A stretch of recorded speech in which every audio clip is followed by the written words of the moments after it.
Sommes-nous dans un cadre électoral transparent et inclusif? Très chers invités, le président de la CEI a déclaré lors de son point presse du 4 juin dernier, je cite, « La liste électorale est définitive, elle est prête, elle est fiable, elle est crédible, elle peut servir à une élection crédible. » Fin de citation. Très chers invités, quel commentaire faites-vous de cette déclaration, maître? Alors, le commentaire que je fais, c'est que dans cette déclaration, je pense que même dans sa déclaration, le président de la CEI lui-même il a dit également qu'il y a des anomalies qui avaient été dénoncées, voilà, et tout ça. Donc, aujourd'hui, le débat qu'il y a eu par rapport à cette liste électorale, c'était la question de l'audit. Il a été dit que il y avait la période du contentieux et que tous ceux qui avaient quelque chose à reprocher à cette liste électorale avaient la période du contentieux pour pouvoir le faire, pour que la liste soit vraiment purgée, que tout ce qui est irrégulier puisse être retiré. Mais ce qu'il faut dire, ce que je voudrais dire ici, c'est que quand on parle d'audit, l'audit ne peut pas se faire dans le cadre du contentieux de la liste électorale. Je prendrai un exemple très simple. Quand on vous dit qu'il y a un problème parce que on se rend compte que 1000 électeurs, ou je dis même simplement 100 électeurs ont la même mère. Donc, on voit que sur la liste électorale, on a une mère qui a 100 enfants. Et que naturellement, scientifiquement, une femme ne peut pas mettre au monde 100 enfants. Voilà. Donc déjà, ça pose un problème. Mais dans le cas du contentieux de la liste électorale, vous ne pouvez pas régler ce problème. Pourquoi? Parce que ces 100 électeurs, ils ne se trouvent pas dans le même bureau de vote. Ils ne se trouvent pas dans le même lieu de vote. Et les requêtes sont individuelles. Donc, quand je fais le recours contre X, c'est un électeur que je vise dans ma requête, alors que cet électeur-là, il a la même mère que 100 autres ou que 99 autres électeurs. Il n'y a que dans le cadre de l'audit de la liste électorale qu'on peut donc faire ce travail qui n'est pas le contentieux de la liste électorale pour dire, quand on prend cette liste électorale, voici les problèmes qu'elle pose. La liste électorale est régie par le code électoral qui donne les éléments qui doivent figurer pour chaque électeur. Nom et prénom, date de naissance, nom du père, nom de la mère. Donc, il y a un certain nombre d'éléments d'identification qui doivent apparaître. Mais quand on prend aujourd'hui la liste électorale, on se rend compte qu'il y a peut-être plus de la moitié où souvent on n'a pas de nom de parents du tout. Donc, il n'y a pas de nom de père, il n'y a pas de nom de mère, où il n'y a pas le nom des deux parents, où il n'y a pas la date de naissance. Je veux dire, il y a des électeurs pour lesquels il manque tous ces éléments. Ça pose un problème. Parce que la loi a prévu les éléments distinctifs pour les éléments d'identification de l'électeur sur la liste électorale. Mais quand pour certains électeurs, ces éléments manquent, ça pose un problème. Quand on a un électeur qui est sur la liste électorale et on ne voit pas de nom de père, on ne voit pas de nom de mère, la question automatiquement qui se pose, c'est mais comment il fait pour être sur la liste électorale? Comment on fait pour savoir qu'il est ivoirien? Étant entendu que, selon la loi, donc selon le code de nationalité, on est ivoirien parce qu'on est d'un père ou d'une mère qui est ivoirienne. Donc, celui dont on ne connaît ni le père ni la mère, comment on fait pour savoir qu'il est ivoirien pour qu'il puisse figurer sur la liste électorale? Donc c'est pour dire que cette déclaration du président de la CEI, pour nous, en tout cas pour moi, ne met pas fin au débat sur la fiabilité de la liste électorale. Il aurait fallu simplement que dans un souci de transparence, de crédibilité et de paix, que la CEI accepte l'audit dont on a parlé. Voilà. Que la CEI accepte simplement. Parce que le but, c'est justement d'aider la CEI elle-même à avoir un instrument juridique, c'est-à-dire la liste électorale fiable, acceptée par tous, et qui puisse donc garantir des élections apaisées, transparentes. Merci, maître. Docteur? Oui, j'adhère pleinement à ce qu'il a dit. Pour moi, il y a deux choses que j'ai notées dans l'intervention du président de la Commission électorale indépendante. Il a dit que la liste est définitive. Je prends l'adjectif définitive. Non, la liste, là, elle ne peut pas être définitive. Deuxième élément, j'évoque et puis je vais développer rapidement. Il a dit que cette liste-là, elle est fiable, crédible. Parce que c'est la liste-là qu'on a utilisée pour Feu Boigny. C'est la liste-là qui a servi à l'élection de Bédier. C'est la liste-là qui a servi à l'élection, vous voyez.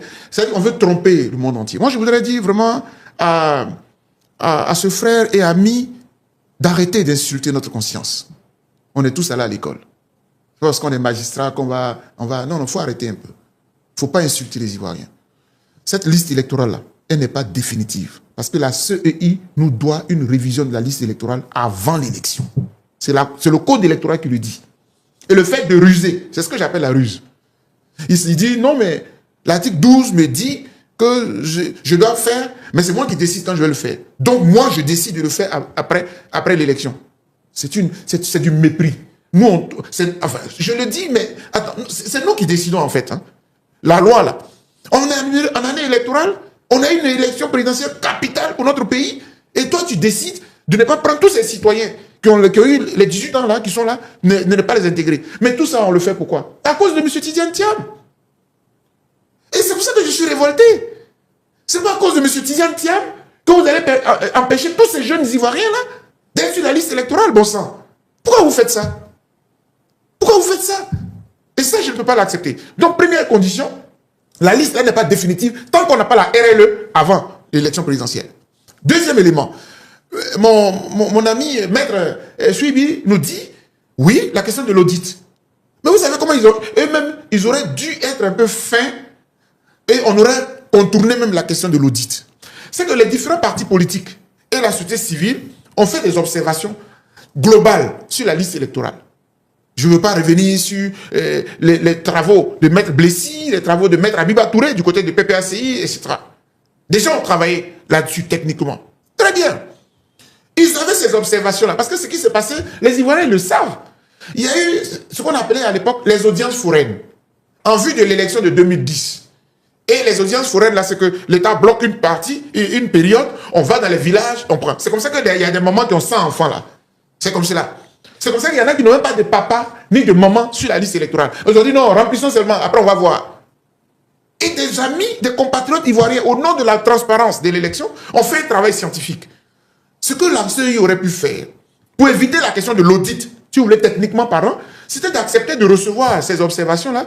Peut-être en présence des partis politiques, on rentre sur le fichier. Les gens qui n'ont pas de père, qui n'ont pas de mère, on les convoque. Vous savez la parade que la CEI a trouvée. Elle a dit non, non, non, non, non. La CEI centrale ne reçoit rien. Allez-y sur le terrain, dans les différentes commissions électorales locales, et puis vous allez faire ces observations-là. Mais on comprend bien leur jeu. Parce que parmi ces personnes-là, il y a des RHDP. Comment tu vas dire à un RHDP, où tu vas le trouver pour lui dire, va sur la liste électorale, le nom de ton papa n'est pas signifié. Non, eux, ça les arrange. C'est ça que j'appelle la ruse. Et moi, ça me désole quand je vois tout cela. Donc, premier élément, tant qu'on n'a pas la RLE, que l'État nous doit, que la CEI nous doit, pour nous, la liste électorale, là, elle n'est pas définitive. Deuxième élément, tant qu'on n'a pas dépoussiéré, on n'a pas nettoyé cette liste électorale, si vous voulez, si le mot audit vous dérange, mais tant qu'on n'a pas passé, lui, attends, tu ne peux pas t'auto-satisfaire. Tu as travaillé, c'est nous qui devons te juger. Toi, tu dis que déjà, elle est crédible. En quoi elle est crédible? C'est moi qui dois te juger. C'est le peuple qui doit dire si la liste est crédible. Elle ne l'est pas. Parce que toutes ces observations n'ont pas été intégrées. Donc, deuxième élément, la question de l'audit ou alors du nettoyage de la liste électorale. Et puis, il y a un dernier élément. La question de la réintégration des leaders qui ont été biffés de la liste électorale. Elle est problématique. Donc, pour moi, la liste, elle n'est pas définitive. Parce qu'au nom de la paix dans mon pays, les gens, maintenant, aujourd'hui, là, je les vois en train de défendre la date du 25 octobre. Hein. Moi, entre la date du 25 octobre et la paix dans mon pays, je préfère qu'on trouve des solutions pacifiques. Je ne veux plus qu'il y ait d'élections où il y a 3000 morts dans mon pays. Parce que souvent, les gens, tant que ce n'est pas arrivé, ils disent non, tout va bien se passer. On ne peut pas jouer de la loterie avec la vie des gens. Donc, chers amis, sur cette question, pour moi, la liste électorale, elle n'est pas définitive. Et puis, le dernier élément, je ne vais pas m'attarder là-dessus. Quand je parle d'insultes à notre conscience, au temps d'Oufoué, il y a des jeunes, regardez, Oufoué est décédé en 93. Il y a combien d'années aujourd'hui? Pratiquement 20 ans, 30 ans, bientôt. Comment pouvez-vous dire que c'est cette liste qui a servi au temps d'Oufoué? Une liste qu'on met à jour chaque année. Il ne faut pas faire ça. Il ne faut pas faire ça.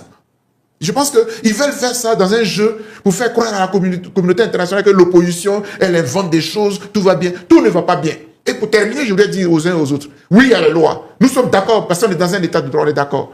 Mais entre les lois que nous-mêmes nous avons prises et la paix, si elle est en danger, il faut qu'on s'asseye pour réfléchir. Et ce n'est pas nouveau. Je dis que la constitution du 1er août 2000 empêchait M. Ouattara d'être candidat dans ce pays. Donc je voulais dire en définitive que dans mon pays, là, il y a des lois. Mais on a dû faire le tour de l'Afrique pour que M. Ouattara soit candidat. Donc s'il vous plaît, moi, je suis assis ici à cette invitation de nos amis de Autrement Politique pour dire que je veux la paix dans mon pays. Et donc si même un décalage de l'élection peut garantir une élection crédible pour que j'ai la paix, moi je ne serai pas attaché à la question. Oui, ils ont peur, ils disent, oui, si on déplace, on va tomber dans l'incertitude. Mais l'opposition ne peut pas en même temps demander que nous travaillions à une bonne liste électorale et puis dès qu'on va déclarer l'élection, on va dire non, M. Ouattara n'est plus président, n'a qu'à partir, on ne rentrera pas dans ce jeu-là. On veut être constant. Mais moi je préfère qu'on règle les questions pour éviter un grave danger qui nous guette. Et j'ai dit, La CEI qui est en charge d'organiser les élections est vivement critiquée par des partis d'opposition. Quelle est la composition de cette CEI-là aujourd'hui, tant critiquée? Alors, la composition, elle est très problématique. Elle est problématique parce que les partis politiques sont les maîtres du jeu. Je crois qu'il y a un total de 18 personnalités et on a dû faire un aménagement pour que le PPACI, qui était le dernier arrivé en termes de partis politiques, puisse intégrer la commission. D'ailleurs, même, ils continuent de se battre parce que ils voulaient même aller à obtenir aussi un poste de vice-président parce qu'ils ont des députés, etc. Mais ce que je sais aussi, c'est que les mêmes représentants des partis politiques, là, il y a au moins 2 qui sont sortis de la commission électorale. C'est important de le dire, mais au moins 2 ou 3. D'ailleurs, officiellement, le PDCI-RDA n'y est plus. Officiellement, le PPACI n'y est plus. Je crois qu'officiellement aussi, le FPI, la Finguessan, n'y est plus. Même si j'ai parlé un peu avec M. Alain Dougou, qui représentait le FPI là-bas. Il a une autre lecture. Selon lui, il a prêté serment, etc. Vous savez, quand vous êtes mandaté par un parti politique et qui se retire, je pense que officiellement, ce parti n'y est plus. Du coup, la CEI actuelle, elle est caduque, puisqu'elle est basée sur la présence des partis politiques. Il y en a 2 ou 3 qui sont sortis. Et ce qui me désole, c'est que selon nos informations, le représentant du président de la République, parce que c'est tout ça là que nous dénonçons là, le président de la République, qu'est-ce qu'il fait à la CEI? Quelle est sa place là-bas? Vous voyez, le texte de base n'est pas bon. Et il faut qu'on change tout ça. Donc, il y a 18 personnalités, si je veux rester conforme. Il y a des représentants de la société civile, parce que je ne veux pas quand même être rabat-joie. On s'est battu pour que la société civile soit représentée. Le hic, c'est que quand on dit la société civile est représentée, c'est l'État lui-même qui choisit sa société civile. Donc, où est la crédibilité? Alors que moi, qui vous parle, j'ai été membre de la Commission nationale des droits de l'homme de Côte d'Ivoire, qui est devenue aujourd'hui le CNDH, le Conseil national des droits de l'homme, que préside mon ami Namizata Sangaré. À notre époque, puisque c'est nous qui l'avons mise en place avec Mme Vaudier, moi j'étais secrétaire exécutif, on s'est réunis, tous les acteurs de la société civile, défenseurs des droits de l'homme, parce que ce sont ces structures-là qui sont demandées à être membres. Et on a fait une sorte de vote. Et par consensus, on a décidé 3 représentants. 1, la LIDO, 1, l'APDH, et puis 1, le MIDH. Et c'est comme cela que moi, président de l'APDH, je suis rentré à la Commission des droits de l'homme en démissionnant de mes fonctions de président de l'APDH. Voici comment, quand on veut faire les choses de façon claire et transparente, on s'organise. Mais quand le pouvoir lui-même, il regarde dans la société civile et puis il se choisit ses représentants. En plus de ces représentants-là, il a lui-même également son représentant, le président de la République. Donc du coup, la commission électorale-là, elle est phagocytée par le parti au pouvoir. Il n'y a que 2 ou 3 représentants qui soient un peu de gauche. C'est pour ça que nous, société civile, on a souhaité que la commission électorale-là, on la casse. Que les partis politiques n'aient voix d'observateurs à la limite, s'ils veulent y être pour regarder comment fonctionnent les intérêts, pour veiller sur les intérêts, ils ne peuvent que être observateurs. Mais il faut que ça soit confié à des techniciens. Et je ne peux pas terminer sans toujours donner cet exemple qui se trouve dans mon premier livre que j'ai écrit. J'ai écrit Les droits de l'homme à l'épreuve, le cas de la crise ivoirienne du 19 septembre 2002. J'ai voulu même venir ici avec le livre. Le livre est sorti en 2007 aux éditions L'Harmattan en France. Quand j'ai fait la dédicace ici à l'Hôtel Ivoire, Monseigneur Marie-Daniel Dadier, Père à son âme, qui était le parrain de ma cérémonie. Dans ce livre-là, j'évoque un cas que les Ivoiriens oublient très vite. La société civile a organisé les meilleures élections dans ce pays. Quand je parle de meilleures élections, s'il n'y avait pas la société civile, le président Laurent Gbagbo, là, il ne serait jamais devenu président. Le président de la CEI s'appelait Guy Honoré, président du GERDES. C'est lui que les militaires ont pris et ils ont placé à la tête de la commission. Et vous savez comment ça s'est passé? Quand il a fini l'élection, le militaire qui s'appelait Guy Robert a dit qu'il a gagné. Le président de la commission électorale d'alors, on appelait ça la CNE, Commission nationale électorale. Guy Honoré dit, le résultat que moi j'ai ici, là, c'est pas M. Guy Robert qui est le président. Si vous voulez tuer, on a vu la télévision en direct. Ils l'ont maltraité. Le monsieur est resté ferme. Au finish, il a été décoré par la France et il a été décoré par l'État de Côte d'Ivoire. La société civile, là, elle n'est pas politique. Elle aime la Côte d'Ivoire. Faites confiance. Et puis, je ne parle même pas pour moi. Je ne parle pas pour nous, forcément, société civile. On peut prendre même un religieux. En RDC, c'était un homme de Dieu qui était à la tête de la commission électorale.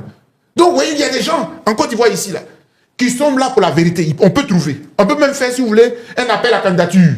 Et puis, on peut se prononcer. Mais arrêtez de nous mettre à la tête de la commission des partisans déguisés. Et j'ai dit. Merci, docteur. Maître, le docteur a cité quelques membres de la commission électorale. Est-ce qu'au-delà de ces membres, il y a des membres indépendants et comment sont-ils nommés? Alors, la commission actuelle est composée de 3 groupes de personnes comme il a dit, vous avez les représentants de la société civile, donc il y a les organisations de la société civile, parmi lesquelles vous avez le barreau, vous avez le Conseil supérieur de la magistrature, les organisations de défense des droits de l'homme, ou alors les organisations qui sont dans le domaine électoral, tout ça. Donc vous avez la société civile, le premier groupe. Deuxième groupe, vous avez les partis politiques, de l'opposition et du pouvoir. Et puis, je pourrais même dire deux groupes, parce que pour les partis politiques, c'est dit les représentants du parti ou groupement politique au pouvoir, et puis vous avez les représentants des partis ou groupements politiques de l'opposition. Et ensuite, vous avez les personnalités donc désignées par l'administration, notamment le président de la République, le président de l'Assemblée nationale, le ministre de l'Intérieur. Voilà, donc il y a un certain nombre de représentants donc, du pouvoir, donc qui ont des représentants également. Voilà le groupe qui est.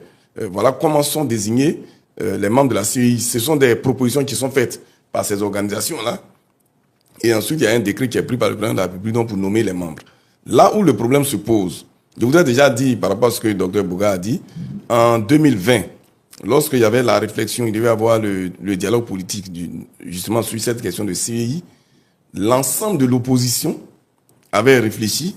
Pendant pratiquement 3 à 4 mois, nous avons travaillé dans plusieurs commissions et nous avions donc proposé une CEI, comme il a dit là, débarrassée des partis politiques qui sont à l'intérieur de la CEI et qui sont des décideurs. Parce qu'on a dit, avec l'expérience qu'on a vécue, on se rend compte que ce modèle de CEI n'est pas forcément le plus adapté. Il faut une CEI plutôt de technocrates. Et nous avions même proposé un appel à candidature pour choisir les personnalités qui devaient donc conduire ce processus électoral-là. Malheureusement, c'était des propositions de l'opposition qui n'ont pas été acceptées et qui sont donc, jusqu'à aujourd'hui, n'ont pas été appliquées. Mais dans le système même qu'on a actuellement, le problème qui se pose, c'est ce qu'il a soulevé. Quand on vous dit, représentant des organisations de la société civile, et que la loi elle-même ne précise pas le critère ou le mécanisme suivant lequel ils sont choisis. Si on dit qu'on a, par exemple, 6 représentants de société civile, et que vous avez plus de 100 organisations de la société civile, comment vous choisissez les 6 sur les 100 organisations? Quand on vous dit, 5 représentants des partis ou groupements politiques de l'opposition, et que vous avez plusieurs partis politiques de l'opposition, vous avez plus de 5 partis politiques de l'opposition, comment vous choisissez ces représentants-là? Parce que le problème qui se pose, c'est à ce niveau. Oui. Et au niveau du PDCI, on avait soulevé également ce problème pour dire, quand vous parlez seulement des partis politiques, quand vous dites les représentants des partis ou groupements politiques de l'opposition, il faut un critère objectif qui permette de choisir et que ce ne soit pas, comme le docteur l'a dit, le ministre de l'Intérieur qui décide d'écrire à tel ou tel groupement ou parti politique pour lui dire « propose-moi un nom ». Parce qu'en le faisant, sur quel critère il choisit tel parti au détriment de tel autre parti. Et il y a des éléments qui existent. Quand vous prenez la loi sur le financement des partis politiques, cette loi-là fixe les critères pour bénéficier du financement public. Il y a des critères. Il y a le nombre de voix obtenues aux élections de députés, donc qui donne une partie du financement, le nombre de sièges à l'Assemblée nationale, qui permet de donner une partie du financement, et puis le nombre de membres dans un groupe parlementaire. C'est des critères objectifs. C'est des critères objectifs. Si vous avez des députés à l'Assemblée nationale, vous avez droit au financement public. Si vous avez un groupe parlementaire à l'Assemblée nationale, vous avez droit à un financement public. Mais pourquoi pour la CEI, on ne fixerait pas des critères objectifs? Pour que, si on veut que l'opposition soit représentée à la CEI, mais que ce soit les partis politiques de l'opposition suivant des critères précis. On peut par exemple dire que c'est les partis politiques qui sont représentés à l'Assemblée nationale ou qui ont des élus, que ce soit à l'Assemblée nationale, au Sénat, à la mairie, au conseil régional, par exemple. On peut aller sur cette base-là. Mais quand on ne le fait pas, le résultat, c'est que aujourd'hui, vous avez à la CEI des partis politiques dits de l'opposition que les partis de l'opposition ne reconnaissent pas comme étant des partis de l'opposition. Exemple, le parti de Mme Henriette Lagou. Voilà. Elle a son représentant. Et de Doumbia Major aussi. Voilà. Qui sont taxés, donc, ils sont taxés par les autres partis politiques de l'opposition comme des partis affiliés au RHDP, qui est le parti au pouvoir. Je veux dire, ça, c'est parce qu'il n'y a pas de critères. C'est triste. Donc, il faut, si on veut rester dans ce système-là, il aurait fallu, pour le garantir, que les partis de l'opposition soient choisis suivant des critères qui sont préalablement définis dans la loi. Que les organisations de la société civile également soient choisies suivant des critères qui sont préalablement fixés. Pour que finalement, on ne soit pas dans un système où c'est l'autorité administrative qui choisit l'opposant qu'il veut voir apparaître dans la CEI ou qui choisit l'organisation de la société civile qu'elle veut voir donc apparaître dans la CEI. Donc aujourd'hui, cette composition-là pose un réel problème et il aurait fallu donc, comme les partis de l'opposition l'avaient souhaité en 2020, que dans le cadre du dialogue politique, on tire les leçons du fonctionnement de la CEI depuis, je pourrais dire, 2010, peut-être même bien avant, et qu'on puisse donc aller vers un nouveau système de technocrates, voilà, de personnalités choisies, par exemple, par appel à candidature, et qui travaillent, les partis politiques dans ce système-là, ayant un simple rôle d'observateur. Parce que les partis politiques, bien évidemment, on le sait, on ne peut pas parler d'élections sans les partis politiques. Mais, pour l'organisation de ces élections-là, les partis politiques peuvent être des observateurs, parce qu'ils sont les acteurs premiers de l'élection. Donc, comme ils sont les acteurs, on est comme dans un match de football, les partis politiques sont les joueurs. Ils ne peuvent pas être en même temps les arbitres. Ils ne peuvent pas être en même temps dans le corps arbitral et puis être en train de jouer. C'est en cela qu'on a proposé donc que les partis politiques sont des joueurs et puis on choisit des arbitres qui n'ont aucun lien avec les partis politiques et qui viennent donc arbitrer le match pour que le match se déroule vraiment dans la transparence. En l'état actuel des choses, est-ce que tous les membres de la commission électorale indépendante ont le même poids dans les prises de décision? Sont-ils consultés pour les prises de décision importantes? Personnellement, je ne saurais le garantir puisque je n'y suis pas, mais j'ai le droit de présumer de ce que ils n'ont pas forcément les mêmes rôles. Le représentant du président de la République, je suppose que comme il représente la plus haute autorité du pays, je suppose qu'il peut avoir un pouvoir exceptionnel. D'ailleurs, j'ai connaissance de ce que des collègues de la société civile ont écrit au président de la CEI, lui demandant de leur dire qui gère exactement le fichier central. C'est-à-dire, lorsqu'il y a les tablettes là, qui gère comment on peut appeler ça, la machine centrale le serveur central. Oui, le serveur, exactement, c'est le mot que je cherchais. Merci, maître. Ils ont été convoqués et ils ont été arrêtés. Et ils sont à la Maca. Or, ils n'ont fait qu'écrire pour dire, mais on veut comprendre, parce que quand nous sommes des citoyens, informez-nous, il n'y a rien à cacher. C'est un instrument d'État. Parce que ces organisations-là estiment que la question des tablettes, nous on l'a souvent dit, hein, entre vous avez fini sur le terrain, vous avez fini à Zouaouyen là-bas, une élection dans un établissement privé, vous avez les résultats. Les résultats de Zouaouyen jusqu'à ce que ça arrive à Abidjan, le dernier résultat là, il est donné définitivement par le serveur. Qui gère le serveur? Comment ça se passe là-bas, à l'intérieur? Et je peux me tromper, mais selon ce que j'aurais appris, le représentant du président de la République serait l'une de ces personnes-là centrales qui gérerait toutes ces questions-là. Vous voyez, tant que vous ne clarifiez pas tout, vous nous laissez des supputations. Or, quand vous travaillez dans la transparence, parce que vous travaillez pour nous, l'État travaille pour nous, l'État travaille pour moi. Mais si l'État ne me dit pas les choses, si l'État n'est pas transparent, en tant que citoyen, j'ai le droit de douter. J'ai le droit de suspecter l'État. Donc, quelqu'un disait, oui, mais vous, tout ce que vous dites là, l'élection est dans 4 mois, est-ce qu'on peut le faire? Oui, une volonté politique. Ça, là, on peut le faire. Pour nommer quelqu'un, un sachant, un technicien, pour prendre, au passage, il y a un de nos compatriotes qui a travaillé beaucoup à l'international ces temps-ci. Même moi, je resterai toujours sur le cas que je citais, le cas de M. Guy Honoré. Quand il a fini avec la Côte d'Ivoire, l'ONU l'a pris dans plusieurs pays africains sur les questions électorales. Donc, il est suivi. Et puis, il est là. Je parle de lui parce que ça m'a marqué. Moi, j'étais membre de la commission. Quand M. Guy Honoré était président, j'étais représentant à Boaké. C'est nous qui avons fait la COSU, qui a organisé le référendum de 2000.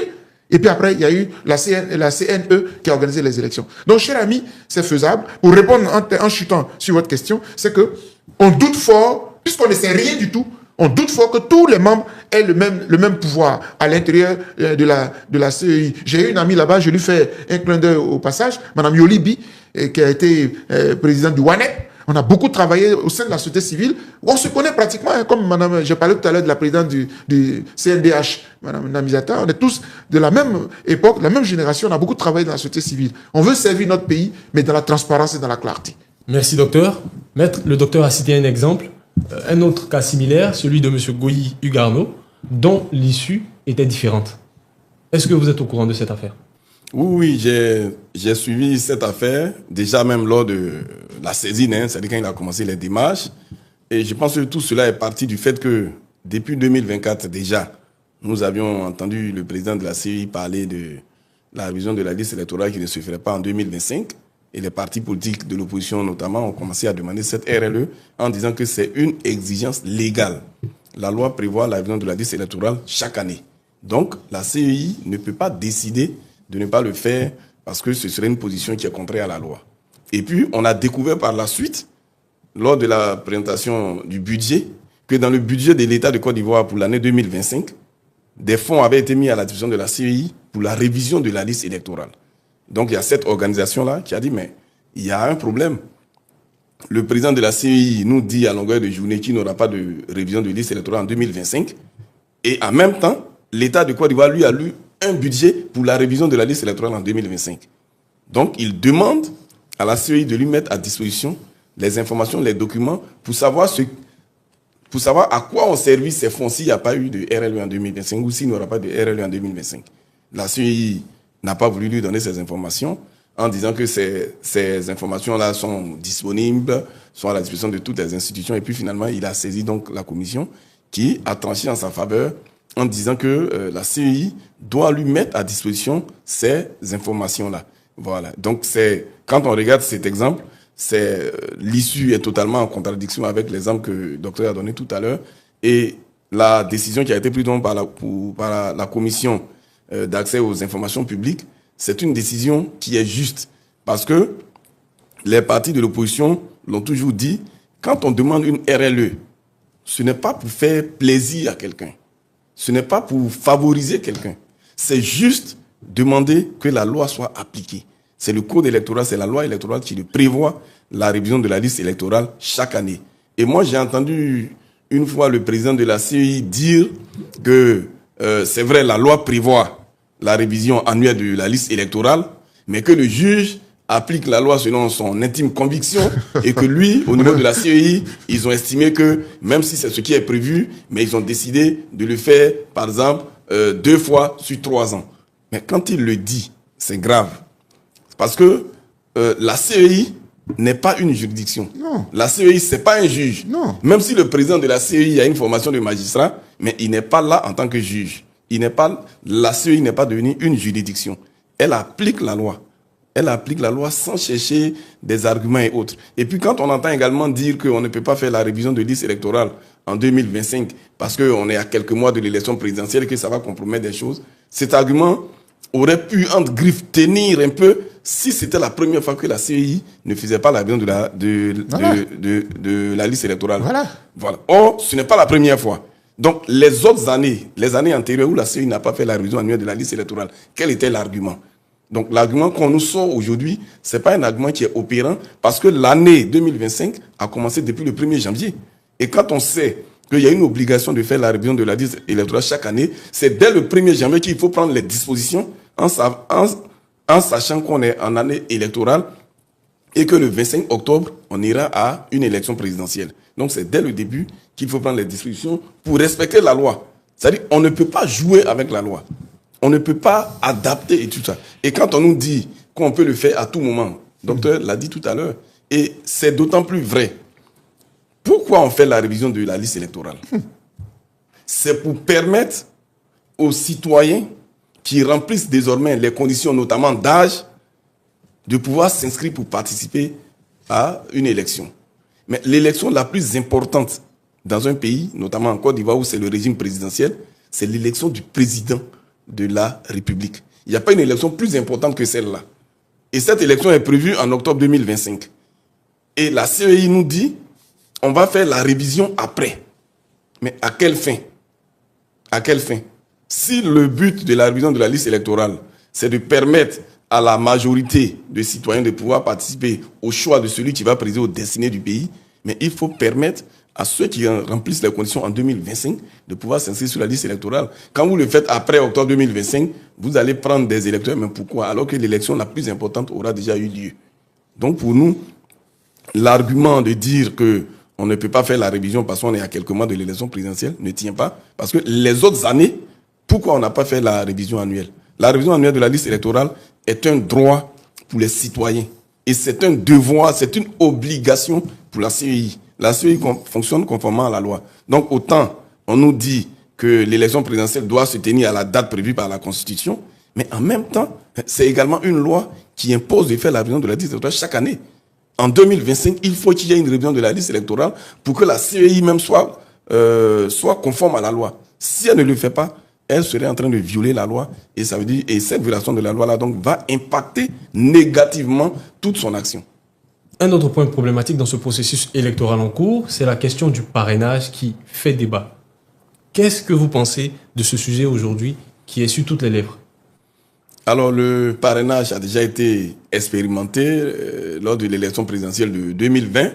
Donc, sur cette question-là, je pense que les positions politiques sont partagées. Il n'y a pas unanimité. Mais aujourd'hui, ce qui pose problème, ce qui fait problème, à la limite scandale par rapport à cette question, c'est le fait qu'on a découvert que par une ordonnance, le mode même d'organisation du parrainage a été modifié.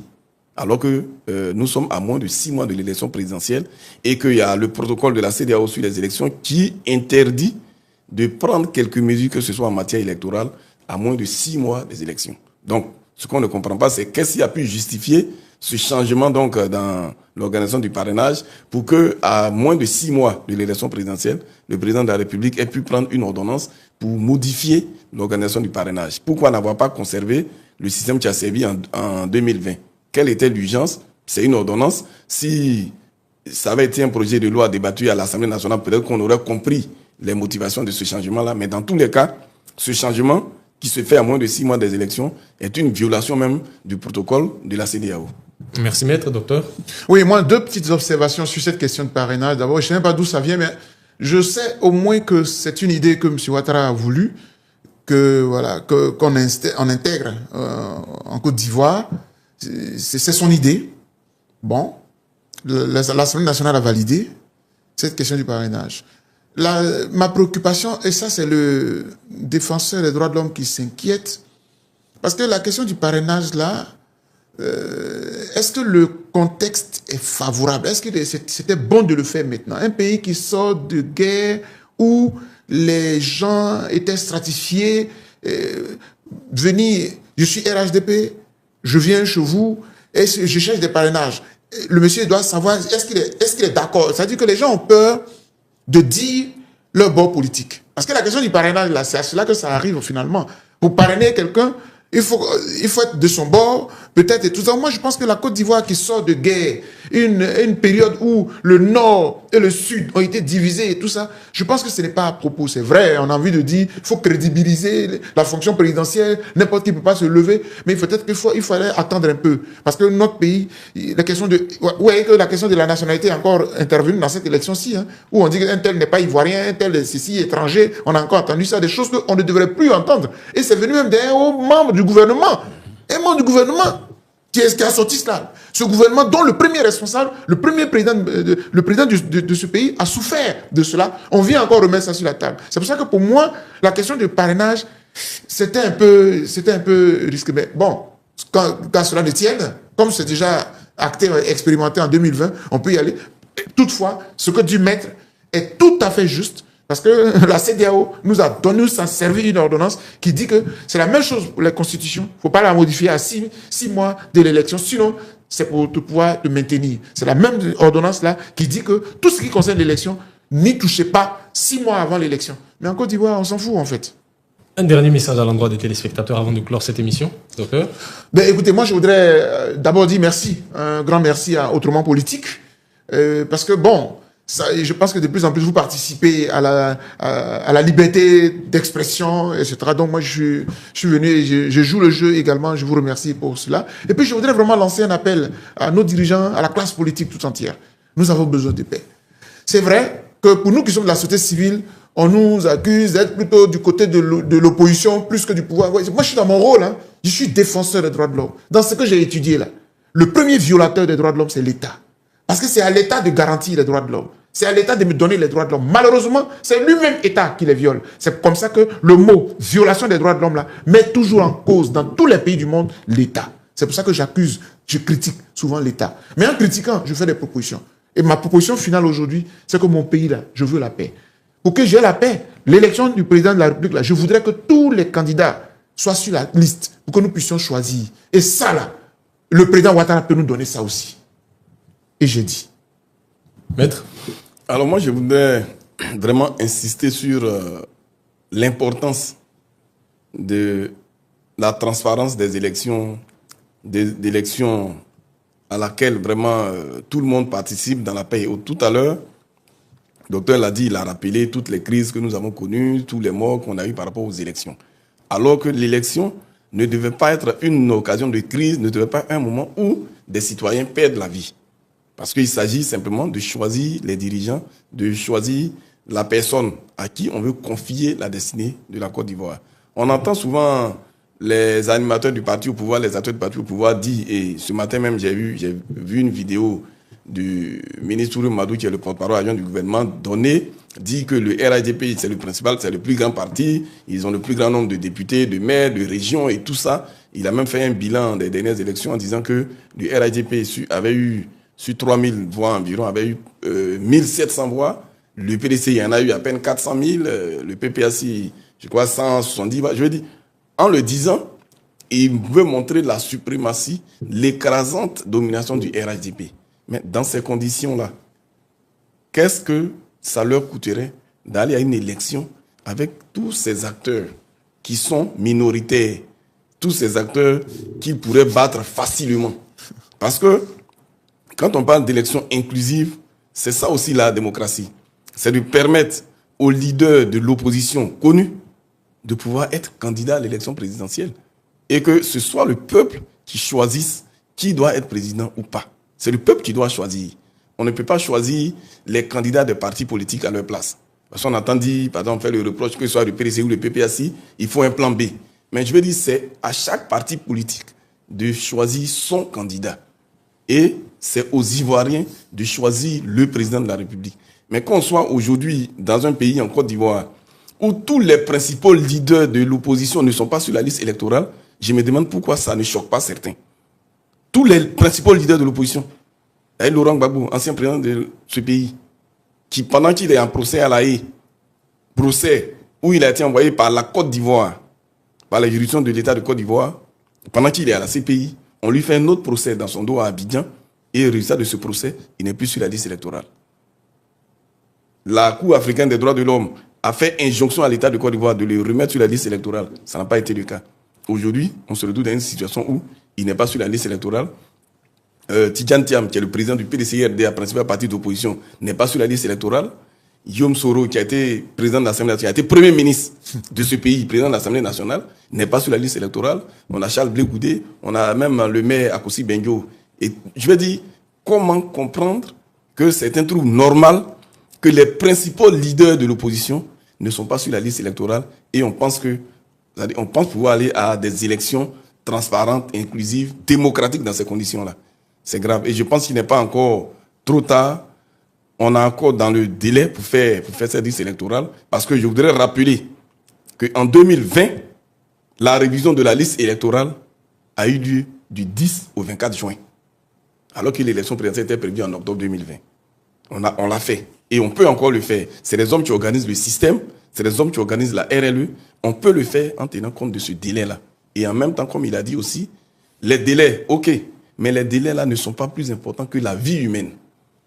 Et tout ce que nous devons prendre comme décision, tout ce qui doit être fait, on doit chercher les mesures qui permettent de préserver la paix sociale et de préserver les vies des Ivoiriens. Les vies des Ivoiriens sont au-dessus de toute autre considération. Donc, quand on parle d'élections transparentes, apaisées, c'est pour éviter que l'élection soit l'occasion de perte en vie humaine.